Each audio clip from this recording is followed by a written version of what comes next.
Hello दोस्तों, स्वागत है आप लोगों का हमारे YouTube channel Ayan math centre में।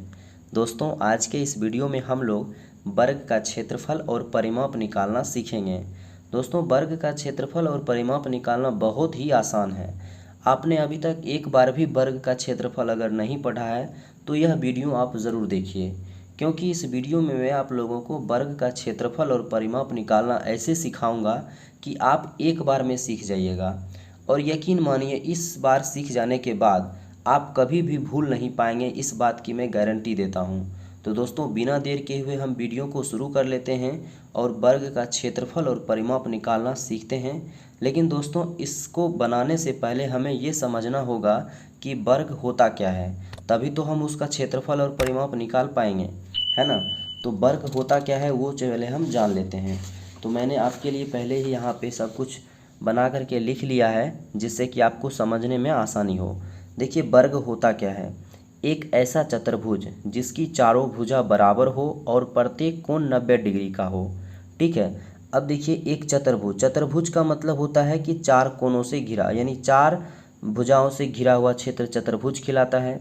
तो इसकी चारों भुजा देखिए बराबर है और प्रत्येक कोण कितना है, 90 डिग्री का, यानी ये एक चतुर्भुज हो गया। ठीक है, यानी चतुर्भुज के साथ साथ इसे वर्ग भी बोलते हैं। समझ में आ गया दोस्तों आप लोगों को ये चीज़।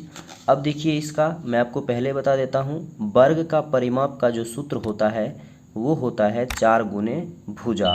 ठीक है। अब दूसरा जो सूत्र है वर्ग का क्षेत्रफल, तो वर्ग का क्षेत्रफल होता है भुजा स्क्वायर। ठीक है। ये दोनों सूत्र का प्रयोग करके हम वर्ग का क्षेत्रफल और परिमाप बहुत ही आसानी से निकाल लेंगे। तो अब देखिए, ये जो क्वेश्चन आप देख रहे हैं, इस क्वेश्चन में हम लोग सिर्फ एक ही चीज़ यूज करेंगे, वो है फॉर्मूला। और फॉर्मूला लगाने के बाद इसका सब कुछ आसानी से निकल जाएगा। तो पहले मैं आपको चित्र में समझा देता हूँ। देखिए, ये चारों जो भुजा है बराबर है, 3-3 सेंटीमीटर का है, तो क्या हो जाएगा, ये भुजा है। ठीक है। तो अब देखिए, इसका क्षेत्रफल कैसे निकलेगा। तो वर्ग का क्षेत्रफल, वर्ग का क्षेत्रफल बराबर होता है भुजा का स्क्वायर। ठीक है, भुजा का स्क्वायर। अब दोस्तों, यहाँ पे भुजा क्या है, भुजा को हम लोग ए से भी डिनोट करते हैं। ठीक है, तो मैं आपको यहाँ पे लिख देता हूँ, भुजा को आप लोग ए से भी डिनोट कर सकते हैं, यानी ठीक है ना।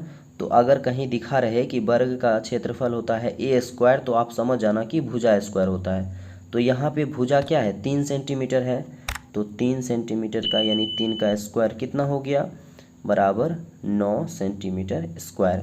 दोस्तों, एक चीज़ आपको हमेशा ध्यान रखना है कि जब भी क्षेत्रफल रहे किसी चीज़ का भी, तो उसमें मीटर स्क्वायर हो सकता है, क्षेत्रफल अगर रहे तो सेंटीमीटर स्क्वायर हो सकता है। ठीक है, तो वहाँ पे स्क्वायर लगाना ही लगाना है। तो ये हमारा क्या हो गया, 9 सेंटीमीटर स्क्वायर वर्ग का क्षेत्रफल। अब इसका हम परिमाप ज्ञात कर लेते हैं।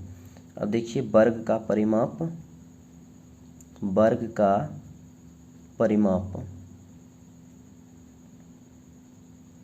वर्ग का परिमाप होता है 4 गुने भुजा। ठीक है, 4 गुने भुजा होता है। तो 4 और गुने भुजा, भुजा कितना दिया गया है, 3 सेंटीमीटर, तो 4 तिया कितना हो गया, 12 सेंटीमीटर। यही इसका आंसर है। तो दोस्तों, वर्ग का क्षेत्रफल और परिमाप निकालना आप लोगों को समझ में आ गया होगा कि कैसे निकालते हैं। अगर आपको कोई सा भी चित्र दिया रहे तो आप आसानी से वर्ग का क्षेत्रफल और परिमाप उसके सूत्र से निकाल सकते हैं। दोस्तों, अगर आपको समझ में आया हो तो प्लीज़ चैनल को सब्सक्राइब ज़रूर कर लीजिएगा और एक लाइक ज़रूर कर दीजिएगा। Thank you.